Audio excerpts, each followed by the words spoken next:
Asian session. Kaso, meron ako nakita kanina guys. Kaso hindi ko napasukan agad. No? Ito sana yung entry natin guys. Ito. OB na nag-overlap sa fair value gap. Kaso it's too late na guys eh. Hindi natin to nakita kagad. Tapos kaka-open lang natin ng laptop. Di ba? Ito yung pinakamagandang entry sana guys na pasukan natin. Kaso it's too late na talaga guys. Hindi natin napasukan. Hindi natin nakita kagad. Too late lang talaga. GBP, GPY, tingin mo for sell. Hindi ako nagtitrade ng GBP, GPY boss, GJ. Pero tignan natin. Murong gold talaga ako. Ito ba yan?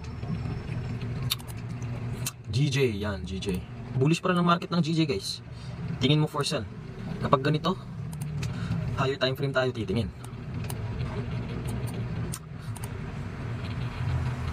Possible pupuntahan mo na itong price guys before bababa or depende. Meron tayong target dito sa GJ. Yan. Possible target yan. Meron din ako nakitang target dito sa 1 hour. So ito. Magandang entry yan to dito guys.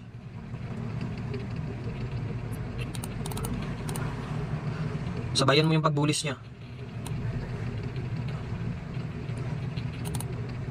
Tapos yung take profit mo is dito. I think mag-entry ako dito. Pero hindi ko alam if nire-respect ba yung strategy ko dito sa GJ. No, I really don't know if nire-respect ba yung strategy ko dito. But siguro napakaganda dito entry ano. I think i-entryan ko to guys. GJ.